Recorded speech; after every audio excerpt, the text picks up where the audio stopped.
Hello, everybody. Assalamu alaikum. How are you? How are you all? Actually, my name's Emar Shahin. I'm an English trainer. I'm here mainly because I am going to discuss about the importance of learning English. First of all, I want to tell you what is the English. English is an international language. Today's more than 80% of all information words is in English. So it is therefore little that jobs advertisement nowadays often ask for good working knowledge of English. So we strongly believe now that English help us to get good jobs and better salaries. আজ আমি আপনাদের সামনে খুব সহজে আলোচনা করব যে আমরা ইংরেজিটা কিভাবে সহজে শিখতে পারি বা আমাদের কিভাবে শুরু করতে হবে।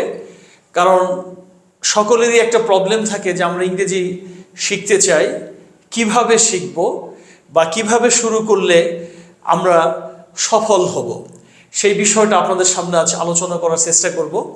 তো আপনারা বোর্ডে দেখতে পাচ্ছেন যে এখানে আমি লিখেছি foundation English. What does foundation means? Foundation is very important for you, for me. একজন ইঞ্জিনিয়ার যখন একটি ভবন তৈরি করেন বা একটি বিল্ডিং তৈরি করেন, তখন তাকে যে মাস্টার প্ল্যান করতে হয় যে ভবনটি কয়তলা হবে, কতটুকু স্ট্রং হবে, সেটা কিন্তু ফাউন্ডেশন, যে master plan layout of the building. এখন যদি চিন্তা করা হয় যে 10 তলা একটি ভবন তৈরি করা হবে, তাহলে 10 তলার জন্যই কিন্তু স্পেসিফিক একটা ফাউন্ডেশন আছে, সেটা কিন্তু করতে হবে। 5 তলার ফাউন্ডেশন দিয়ে কখনোই কিন্তু 10 তলা বিল্ডিং করা সম্ভব নয়। তো ফাউন্ডেশন ভেরি ইম্পর্ট্যান্ট।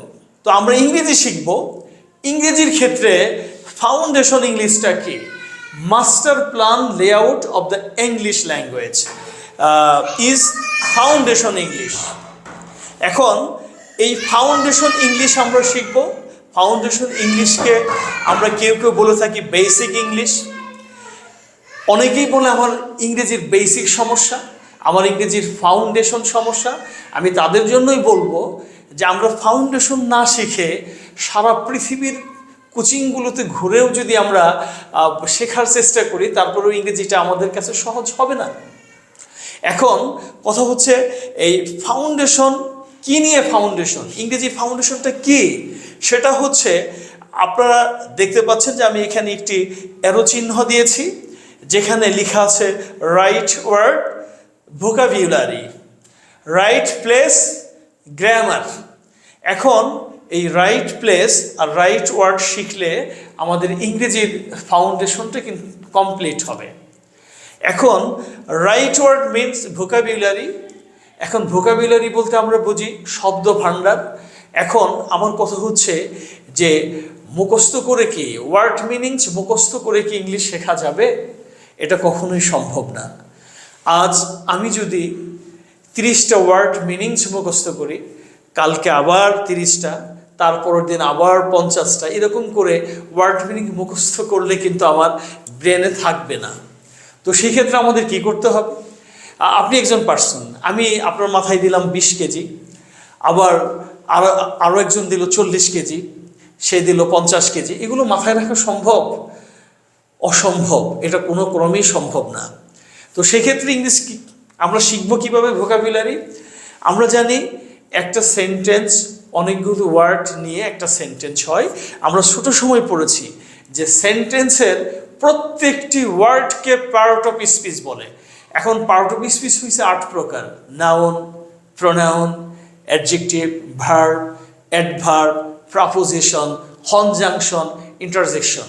এখন একটা ইংরেজি সেন্টেন্স পড়লে সেই সেন্টেন্সের যতগুলো ওয়ার্ড আছে সেই ওয়ার্ডগুলো কোনো না কোনো পার্ট অফ স্পিচ হবে। তো আমাদেরকে সেই পার্ট অফ স্পিচ সম্পর্কে সঠিক ধারণা থাকতে হবে, তাহলে আমরা সেন্টেন্স পড়ে সহজেই বুঝতে পারবো। আমাদের ভোকাবুলারি শেষ হলে আমরা তারপর কি শিখব? Right ফ্লেস that means grammar. What is the grammar? এখন আমরা আমাদের গতানুগতিক যে ইংরেজির ক্ষেত্রে আমরা গ্রামাটিক্যালের যে ডেফিনেশনটা জানি, সেটি হচ্ছে যে পুস্তক পাঠ করিলে ভাষাকে শুদ্ধরূপে বলিতে পড়িতে লিখিতে পারা যায় তাকে গ্রামার বলে। আসলে এই ডেফিনেশন না। এখন যেহেতু কমিউনিকেটিভ ইংলিশের জন্য গ্রামাটিক্যাল যে ডেফিনেশন সেটি হচ্ছে, it is said that grammar is the art right word in the right place. Right word in the right place. আমরা গ্যাপস করব, ফিল ইন দ্য গ্যাপস করব, যাই করি না কেন বক্স থেকে রাইট ওয়ার্ডটা নিয়ে আমরা রাইট প্লেসে বসানোর চেষ্টা করব। তো এই জন্যই বলছি যে টুডেস আজকের যে আলোচনা, এখানে ফাউন্ডেশন ইংলিশ যে আমরা আজ আলোচনার বাড়াবো না। That's all for the time being. Thank you very much. This was a very very nice moment with you. Allah হাফেজ। আসসালামু আলাইকুম।